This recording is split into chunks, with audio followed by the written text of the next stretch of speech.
அவர்களே, மும்பை அருகே இடிந்து விழுந்து 73 உயிர்களை பலி கொண்ட 8 மாடி அடுக்குமாடி கட்டிடம் வெறும் 34 நாட்களிலேயே கட்டி முடிக்கப்பட்டது என்கின்ற அதிர்ச்சி தகவல் தற்போது தெரிய வந்துள்ளது.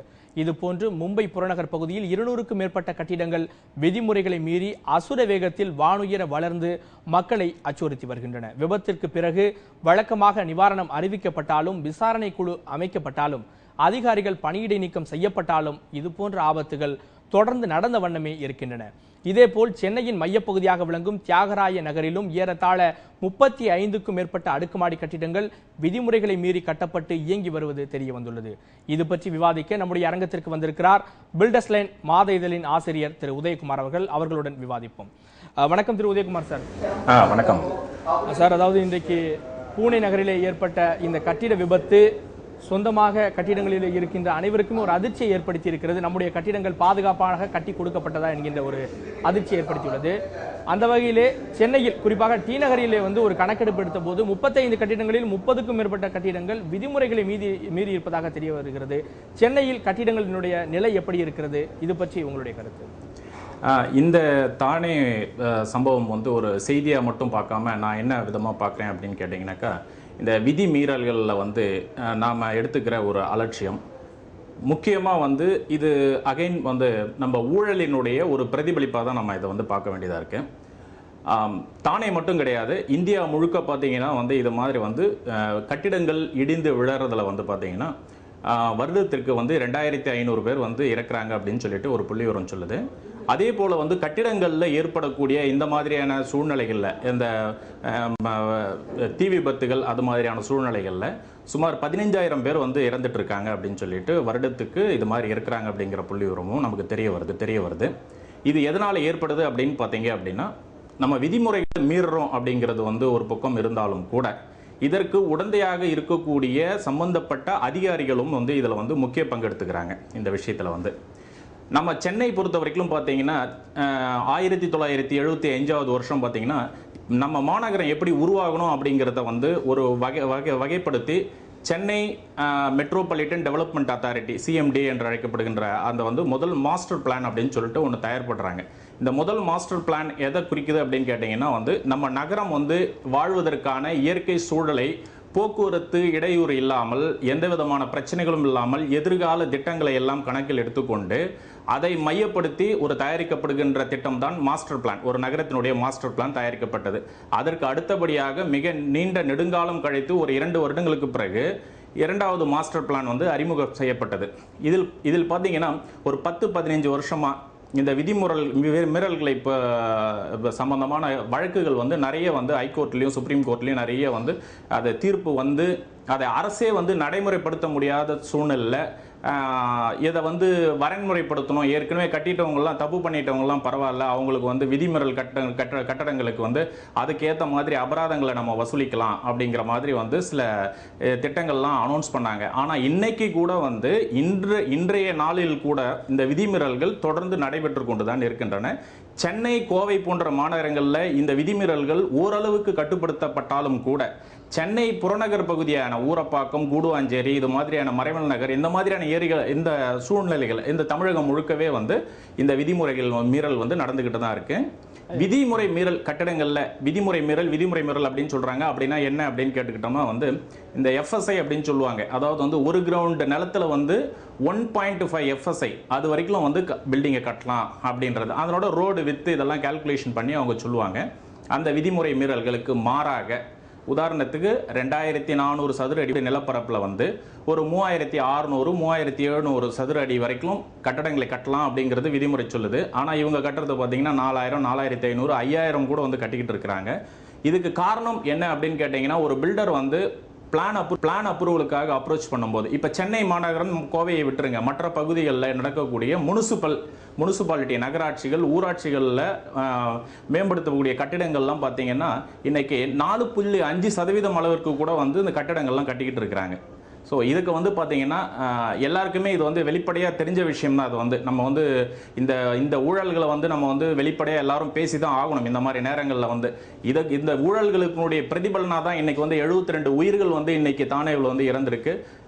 அதோட பார்த்தீங்கன்னா இன்னும் 40 பேர் கவலைக்கிடமாக இருக்கிறதாகவும் சொல்லிக்கிட்டு இருக்கிறாங்க. குறிப்பாக அந்த வகையில வந்து இப்போ சென்னை டி நகர் போன்ற ஏரியாக்கள், அதாவது இன்றைக்கு விபத்து ஒரு பக்கம் நடந்தாலும் அவங்ககிட்ட கேட்டோம்னா அவர்கள் ஏதோ வைத்திருக்கிறார்கள், ஆனால் அதிகாரிகள் என்ன சொல்றாங்கன்னா அந்த ஆவணத்தின்படி அவர்கள் சரியாக கட்டவில்லை என்று இரண்டு தரப்பினரும் தங்களை நியாயப்படுத்திக் கொண்டிருக்கிறார்கள். இந்த டி நகர் போன்ற பகுதிகளில் தொடர்ச்சியாக இதற்கு முன்பாக கூட காவல்துறையினர் பல்வேறு சோதனைகள் நடத்தி அந்த கட்டிடத்திற்கு சீல் வைத்தார்கள். இப்படி ஒரு இக்கட்டான சூழ்நிலையில் டி நகர் தமிழகத்தின் மிக முக்கியமான வர்த்தக பகுதியாக உள்ளது. அந்த பகுதியினுடைய நிலவரம் எப்படி இருக்கிறது? ஏனென்றால் அங்கு பணம் கொளிக்கக்கூடிய இடம் என்பதற்காக மனித உயிர்களுக்கு ஒரு பாதுகாப்பற்ற சூழ்நிலை இருப்பதாக ஒரு கருத்து இருக்கிறது. அதை பற்றி ஆமா, அதாவது வந்து இந்த விதிமீறல் பார்த்தீங்கன்னா அந்த 35 கட்டடங்கள் அப்படின்னு நீங்க சொல்லிட்டீங்க, குறிப்பிட்டு சொல்றீங்க. 35 கட்டடங்கள் மட்டும் கிடையாது, அதில் இருக்கக்கூடிய பெரும்பாலான கட்டடங்களும் மீறல்களை பண்ணி தான் வந்து கட்டியிருக்கிறாங்க. உண்மையை சொல்லணும் அப்படின்னு கேட்டிங்கன்னா அந்த மீறல்கள் எந்த அளவிற்கு அப்படின்னு சொல்லிட்டு அந்த சதவிகிதம் எந்த அளவிற்கு அப்படின்னு பார்க்கும் பொழுது என்னன்னு கேட்டிங்கன்னா எஃப்எஸ்ஐ, அதாவது யூனிட் வந்து இப்போ என்ன சொல்றதுன்னா 3600 சதுரடி கட்டுறதை 3800 வரைக்கும் எக்ஸ்டெண்ட் பண்ணிப்பாங்க. ஆனால் வந்து ஒரு ஃப்ளோர் தளத்தையே வந்து அதிகரித்து கட்டுறது, ஒரு 2 தளம் 3 தளத்துக்கு வந்து அனுமதி வாங்கியிருப்பாங்க, ஆனால் 5 தளம் கட்டுவாங்க, 5 மாடி கட்டியிருப்பாங்க. இந்த மாதிரி 5 மாடி கட்டடங்கள் கட்டும் பொழுது அதில் புழங்கக்கூடிய ஆட்களுக்கான வாகன போக்குவரத்தும் அதனுடைய நெரிசல்களும் அதில் ஏற்படக்கூடிய விபத்துகளும் தான் வந்து இது வந்து அதனுடைய இறுதிக்கட்ட முடிவா வந்து முடியும். அது வந்து ஏற்கனவே இது சம்பந்தமான வழக்குகள் வந்து தீர்ப்புகளும் வந்திருக்குது. சுப்ரீம் கோர்ட், ஹைகோர்ட் எல்லாம் வந்து இதுல வந்து இறுதியா வந்து அந்த கடைகளுக்கெல்லாம் சீல் வைக்கணும் அப்படின்னு சொல்லியிருக்கிறாங்க. அது சில நாட்கள் சீல் வைக்கப்பட்டு இறுதியாக மறுபடியும் வந்து தமிழக அரசினுடைய மனுவினால அவங்க வந்து இதை இடைக்காலமா நிறுத்தி வச்சிருக்கிறாங்க. அந்த தீர்ப்பை கூட நம்ம பொறுத்திருந்து தான் பார்க்கணும் அந்த விஷயத்தெல்லாம். அந்த வகையில் இன்னொரு முக்கியமான கேள்வி எழுகிறது. அதாவது கட்டிடம் முறையாக கட்டப்பட்டாலும் இந்த கட்டுமான பொருட்கள் தரமற்ற பொருட்களாகவும் போலியான கட்டுமான பொருட்களாகவும் பயன்படுத்தப்படுவதாக ஒரு தகவல் இருக்கு. இந்த போலியான பொருட்கள் என்றால் என்ன? மக்கள் எப்படி விழிப்போடு இருக்க வேண்டும் இந்த விஷயத்தில்? இல்ல, போலிங்கிற விஷயத்துல வந்து இப்ப கட்டுமான பொருட்கள்ல அவ்வளவா இருக்கிறது இல்லைங்க. நார்மலா இப்ப வந்து 90% வந்து பாத்தீங்கன்னா எல்லாமே வந்து ஓரளவுக்கு தரமுள்ள கட்டுமான பொருட்கள் தான் பயன்படுத்துறாங்க. அந்த விஷயத்தினால வந்து இந்த விபத்துகள் நடக்குது அப்படின்னு சொல்லிட்டு நம்ம எடுத்துக்க முடியாது. ஏன்னா இன்னைக்கு வந்து இந்த கட்டுமான பொருட்கள் விற்கும் போது கூட அவங்களுக்கும் வந்து சந்தையில் இருக்கக்கூடிய கடும் போட்டியின் காரணமா வந்து தங்களுடைய பொருட்களுடைய தரத்தை வந்து உயர்த்தி காட்டணும் அப்படிங்கிறதுல அவங்களும் முனைப்பா இருக்கிறாங்க. அதனால போலியான பொருட்கள் அப்படிங்கிறதுல வந்து எனக்கு அதுல வந்து ஒரு பெரிய விதமான மாற்று கருத்து எனக்கு பெருசா அதுல சொல்ல முடியாது. ஏன்னா வந்து இன்னைக்கு வந்து எல்லாருமே வந்து ஐஎஸ்ஐ ஸ்டாண்டர்ட்ல மெயின்டைன் பண்றாங்க. அவங்களுடைய விற்பனை விலையை குறைச்சி விற்கணுங்கிறதுலையும் அந்த போட்டியின் காரணமா வந்து எல்லாரும் அதை ஃபாலோ பண்ண ஆரம்பிச்சிருக்காங்க. அதனால அந்த விஷயத்துல வந்து பெரிய அளவில் நம்ம இந்த விபத்துக்கு காரணமா சொல்றது வந்து முடியாது. இந்த தானே விபத்துல நம்ம பார்க்குறப்ப சார், இது 34 நாட்களில் வந்து ஒரு கட்டடம் 8 மாடி கட்டிடம் அது சாத்தியமா? அந்த வகையிலே பார்க்கின்ற போது இந்த பில்டர்கள் வந்து கட்டிடம் கட்டுவதற்கு முன்பாகவே நிறைய புக்கிங் செல் வாங்கிறாங்க பிளாட் ஓனர்கள்ட்ட. அந்த வகையிலே அவர்களுக்கு என்ன ஒரு அவசரம் இருக்கிறது? அப்படி என்ன ஒரு அவசரத்தின் காரணமாக அவர்கள் இது போன்ற அவசரமான கட்டிடங்களை கட்டுகிறார்கள்? இதற்கு என்ன காரணம்? இல்லை, இந்த தானே கட்டடம் பார்த்தீங்கன்னா 7 மாடி கட்டடம் கட்டுவதற்கு முழுக்க அனுமதி கிடையாது அப்படின்னு சொல்லிட்டு இப்போ தகவல் வந்திருக்கு. அது மட்டும் இல்லாமல் அந்த நிலம் வந்து வனப்பகுதிக்கு சொந்தமான நிலம் அப்படின்னு சொல்லிட்டு ஒரு தகவலும் வந்திருக்கு. அதாவது இவங்க என்ன பண்ணியிருக்காங்க அப்படின்னா வந்து எந்த ஒரு கட்டிடமும் கட்டி அதனுடைய கம்ப்ளீஷன் சர்டிஃபிகேட், அதாவது முழுமை சான்றிதழ், அந்த கட்டுமான பணி முழுமை அடைந்த பிறகுதான் வந்து உள்ள வந்து குடியமர்த்தணும். இது வந்து விதிமுறையில் இருக்கு. ஆனால் இவங்க என்ன பண்றாங்க, அந்த கட்டிடத்துக்கு வந்து எந்த விதமான விதி அனுமதியும் பெறாமல் இவர்கள் வந்து 5 மாடி கட்டிடங்கள் கட்டி முடிக்கப்பட்ட உடனேயே வந்து எல்லா குடியிருப்புகளையும் உள்ளே அமர்த்தி விடுகின்றார்கள். இது போன்ற சூழ்நிலையினால் வந்து 6வது 7வது மாடி கட்டுமான பணிகள் நடைபெற்றுக் கொண்டிருக்கும் பொழுதே, அவசரமாக நடைபெற்றுக் கொண்டிருக்கும் பொழுதே இந்த விபத்து ஏற்படுகிறது. இந்த விபத்தினால் அந்த மொத்த கட்டிடமும் வந்து இடிந்து விழுந்து விபத்துக்கு உள்ளாகி பெருத்த உயிரிழப்புகளுக்கு காரணமாக வித்திட்டது. இந்த காரணம் தான். அத விதிமுறை மீறல்கள் என்பது வந்து அதனுடைய ஆரம்பத்திலிருந்தே ஏற்பட்டிருக்கிறது. இப்போது விசாரணையின் அடிப்படையில் தெரிய வர்றது என்னன்னா வந்து அதுக்கு சம்பந்தப்பட்ட உள்ளாட்சி அனுமதி கொடுக்கப்பட்ட அமைப்புகள் கிட்ட வந்து அதிகாரிகள் வந்து சஸ்பெண்ட் பண்ணியிருக்கிறாங்க. அவங்கள்ட்ட செஞ்சப்பட்ட என்னென்ன நடவடிக்கைகள்லாம் எடுத்திருக்கீங்க அப்படின்னு பார்க்கும்போது இதுல வந்து இவ்வளவு கட்டுமான பணிகள் வந்து நான் ஒரு விஷயம் சொல்ல வர்றதுங்க. அதாவது கட்டிடம் கட்டுறதுங்கிறது யாருக்கும் தெரியாம கட்டுறது கிடையாது. இது வந்து ஒரு சட்டவிரோதமா ஒரு பொருளை வந்து ஒரு போதைப் பொருளை கடத்திக்கிட்டு போறாங்க, கண்டுபிடிக்க முடியலன்னா கூட நம்ம ஏத்துக்கலாமே ஒழிய இந்த மாதிரி கட்டடங்கள் வந்து விதிமுறைக்கு மீற நடந்துட்டு இருக்கு. அதுக்கான அதிகாரிகள் என்ன பண்ணிக்கிட்டு இருக்கிறாங்க?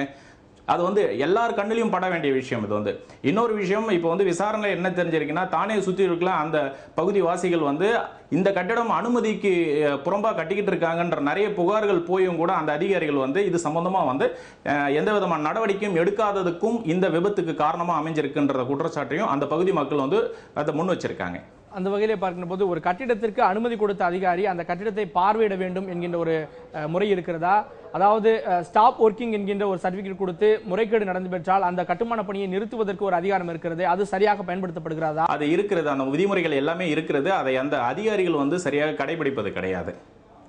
கண்டிப்பாக இன்னைக்கு அதாவது ஜாதி சான்றிதழ் வாங்க போகின்ற இடத்தில் ஆரம்பிக்கின்ற ஒரு சிறு லஞ்சமானது இன்றைக்கு கட்டிட துறையில், கட்டுமான துறையில், ரியல் எஸ்டேட் துறையில் அதிகம் இருப்பதாக ஒரு தகவல் இருக்கிறது. இவர்கள், இந்த அதிகாரிகள் தூங்குகிறார்களா அல்லது பணத்தால் தூங்க வைக்கப்படுகிறார்களா? அதிகாரிகள் தூங்குகிறார்களா என்பதை விட வந்து பார்த்தீங்கன்னா இந்த கட்டுமானத்துறை வந்து பணம் கொழிக்கும் ஒரு துறை என்பதாலும் கூட இது நார்மலாக வந்து நான் இப்போ முன்னாடி குறிப்பிட்டது போல சென்னையினுடைய புறநகர் பகுதிகளில் இது மாதிரியான விதிமுறை மீறல்கள், அதாவது வந்து நான் சொல்ற இந்த விதிமுறை மீறல்கள் அப்படிங்கிறது வந்து அதி தீவிரமாக கண்காணிக்கப்பட வேண்டிய விதிமுறை மீறல்கள். அதாவது வந்து 2 மாடிகளுக்கு மட்டுமே அனுமதி வாங்கிவிட்டு 5 மாடி கட்டடங்களை கட்டுவது, 6 குடியிருப்புகள், 6 கிச்சன் சொல்லுவாங்க, அதாவது ஒரு 6 படுக்கறைகள் கொண்ட கிச்சன், படுக்கறைகளுக்கு அனுமதி வாங்கிவிட்டு 12 கிச்சன்களை கட்டுவது இன்னைக்கு கூட வந்து சென்னையினுடைய புறநகர் பகுதிகளில் நடைபெற்றிருக்கின்றது. அதாவது சிஎம்டிஏ இந்த கார்பரேஷனுடைய லிமிட்ல அதனுடைய எல்லைக்கு அப்பாற்பட்ட ஊராட்சி எல்லைகளுக்கு உட்பட்ட பகுதிகளில் இன்னைக்கு இது நடந்துட்டு இருக்கு. இது போன்ற கட்டிடங்களுக்கு வந்து சில தேசிய மயமாக்கப்பட்ட வங்கிகள் வந்து கடன் கொடுப்பதற்கு கூட வந்து அனுமதி கொடுக்கிறது கிடையாது. அவங்க வந்து அந்த மாதிரியான கட்டடங்களுக்கு கொடுக்கிறது கிடையாது. சில தனியார் நிறுவனங்கள், நிதி நிறுவனங்கள் அமைப்பு, அதாவது இந்த என்பிஎஃப்சின்னு சொல்லுவாங்க, நான் பேங்கிங் ஃபைனான்ஸ் செக்டார்ஸ், அந்த மாதிரியான அமைப்புகள் வந்து சிலதெல்லாம் வந்து அவங்க இந்த வீட்டு வசதி கடன்களை அவங்க இந்த மாதிரியான விதிமுறை மீறல் செய்யப்பட்ட கட்டடங்களை கூட கொடுத்து அவங்க என்கரேஜ் பண்றாங்க. இதெல்லாம் தடுக்கப்படணும், சீரியஸா தடுக்கப்படணும். இன்னொரு விஷயம் வந்து ஊராட்சி அமைப்புகளுக்கு இந்த கட்டுமான அனுமதி கொடுப்பதை அறவே ஒழிக்க வேண்டும். ஏன்னா வந்து அங்க தகுதி வாய்ந்த இன்ஜினியர்கள் யாருமே கிடையாது. அந்த ஒரு ஊராட்சி தலைவர் நினைச்சாருன்னா அவரே சீல் போட்டு அவரே கொடுத்துறாரு, இதுக்கெல்லாம் ஓகே, இந்த டிராயிங் நான் கட்டிக்கோங்க அப்படின்னு சொல்லி கொடுத்துறாரு. அவரே வந்து என்கரேஜ் பண்றாரு, நீங்க வந்து ஏன் 6 கட்டுறீங்க, ஒரு 12 கட்டுங்க அப்படின்னு சொல்லிட்டு. இன்னைக்கு இது வந்து வெட்ட வெளிச்சமா நிதர்சனமா தெரியக்கூடிய ஒரு விஷயம் என்னன்னா அப்படின்னா 6 கிச்சன் கட்டினாக்கா அவருக்கு வர வேண்டிய வருமானம் குறைவா இருக்கும், அதிகப்படியா கட்டும் பொழுது அவருக்கு வருமானம் அதிகமாக கிடைக்கும். இதுதான் உண்மை. அதனால வந்து இதனுடைய கடைசி இதனுடைய முடிவு எங்க போய் முடியுதுன்னா இது போன்ற அப்பாவி மக்கள் வந்து இந்த மாதிரி விபத்துகள்ல மாட்டி உயிரிழப்புகள்ல போய் முடிகிறது. கண்டிப்பா சார். அந்த வகையில் சென்னை திருவல்லிக்கேணியில் கடைசியாக ஒரு கட்டிட இடிபாடு விபத்து நிகழ்ந்தது. அதனை அடுத்து எந்த ஒரு விபத்தும் நிகழவில்லை. ஆனால் நாங்கள் சத்தியம் தொலைக்காட்சியின் சார்பாக இடிந்து விழக்கூடிய நிலைமையில் இருக்கக்கூடிய கட்டிடங்களை அவ்வப்போது படம் பிடித்து காட்டி வருகிறோம். நீங்கள் ஒரு மாத இதனுடைய, குறிப்பாக பில்டர்ஸ் லைன் எனப்படக்கூடிய ஒரு மாத இதனுடைய ஆசிரியர், உங்களுக்கு சென்னையிலே இது போன்று, அதாவது இடிந்து விழக்கூடிய நிலையிலே மக்கள் உயிருக்கு ஆபத்தாக இருக்கக்கூடிய நிலையில் கட்டிடங்கள் எங்கு இருக்கின்றன, இது பற்றியான விவரம்? அதாவது நிறைய கட்டிடங்கள் இருக்கின்றன. இதை வந்து இந்த மாநகராட்சியினுடைய அதற்கான அதிகாரிகள் இதற்கு இருக்கிறார்கள். அவங்க போயிட்டு இதை ஆய்வு செஞ்சு இதை பண்ணணும். இதில் வந்து விதிகள்லாம் இருக்கு, அதை யாரும் முறையாக வந்து அதை பயன்படுத்துறதில்ல. இது மாதிரியான விபத்துகள், கோர சம்பவங்கள் ஏற்படும் போது மட்டுமா இதை பற்றி நம்ம எடுத்து விலாவரியாக நம்ம பேசுகிறோம். ஆனால் இதெல்லாம் இருக்கு, இது இத்தனை வருஷங்கள் இதனோட ஆயுட்காலம் இது வரைக்கும் இருக்கு. இதை வந்து உடனடியாக ஆய்வு செஞ்சு உடனே வந்து இடிக்கணும் அப்படின்றத நோட்டீஸ் கொடுக்கறதுக்கு அதிகாரங்கள் அந்தந்த மாநகராட்சிகள் அதிகாரிகளுக்கு உள்ளது. அதை யாரும் சரிவர அதை செயல்படுத்துவதில்லை, அதுதான் உண்மை. கடைசியாக ஒரு கேள்வி சார். அதாவது ஒரு சாதாரண எளிய மக்கள் வீடு கட்டணும்னு நினைக்கிறப்ப அவர்களுக்கு இந்த சட்டத்திட்டங்கள் தெரியாது, ஒரு கான்ட்ராக்டரை நாடுகிறார்கள். அந்த கான்ட்ராக்டரிடம் எப்படி ஏமாறாமல் அவர்கள் முறையான வீடுகளை அனுமதியோடு, சரியான அனுமதியோடு, சரியான முறையில் கட்டுவது எப்படி, இது குறித்து உங்களது கருத்து? அதாவது நமக்கு என்ன தேவை, எந்த விதத்தில் ஒரு அழகான வீடை கட்டணும்னு நம்ம வசிக்கிறோமோ வந்து அந்த மாதிரியான ஒரு வீட்டை வந்து அனுமதியோடு நம்ம கட்டிக்கணும் அப்படிங்கிறதுல வந்து நாம் வந்து முனைப்பாக இருக்கணும். இப்போலாம் பார்த்தீங்கன்னா வீட்டு மனைகள் வாங்கும்போது இது வந்து அப்ரூவ்டு லேண்டா, அன்அப்ரூவ்டு லேண்டான்னு கேட்டு வாங்குறாங்க எல்லா பொதுமக்களும் வந்து. ஏன்னா வந்து எல்லாத்துக்குமே வந்து ஒரு வேல்யூ இருக்குது, மதிப்பு இருக்குது. அதாவது அரசு அனுமதி அப்படிங்கிற ஒரு விஷயம் இன்னைக்கு வந்து அத்தியாவசியமாக்கப்பட்டுள்ளது. ஒரு ஆக்சிடென்ட் நடக்குது, ஒரு வாகன விபத்து நடக்குதுன்னா உடனே வந்து போலீஸ்காரர் வராரு, அவர் டிரைவிங் லைசன்ஸ் வச்சிருக்காரான்னு தான் கேட்குற முதல் கேள்வி. அது மாதிரி ஒரு விபத்து நடக்கிறது, ஒரு விதிமுறைகள் நடக்குது அப்படின்னும் பொழுது அவர் அனுமதி பெற்றிருக்கிறாராங்கிறதா முதல் கேள்வியா வந்து நிற்கும். ஏன்னா வந்து அந்த அனுமதி தான் எல்லாத்தையும் முறைப்படுத்துது.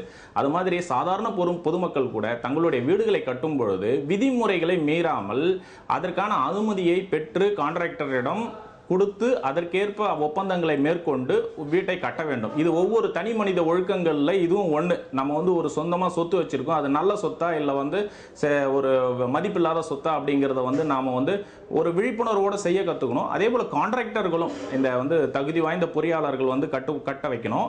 அவங்க கிட்ட வந்து அவங்களும் வந்து பொறியாளர்களும் சாதாரண வீடா இருந்தாலும் அனுமதி பெற்று அவங்களுக்கு வந்து as per பிளான்ல எப்படி இருக்கோ அது மாதிரி கட்டுறதுக்கு எல்லாரும் பழகிக்கணும். கண்டிப்பாக சார். அதாவது தானேவில் ஏற்பட்ட விபத்தில் அபாயத்தை எதிர்நோக்கி இருக்கும் கட்டிடங்கள், இது குறித்து மக்கள் எப்படி வெளிப்படைய வேண்டும், சட்டம் என்ன சொல்கிறது, இது போன்ற பல்வேறு பயனுள்ள தகவல்களை எங்களுடைய அரங்கத்திற்கு வந்து நேர்களோடு பகிர்ந்து கொண்டீர்கள். நன்றி சார். நன்றி.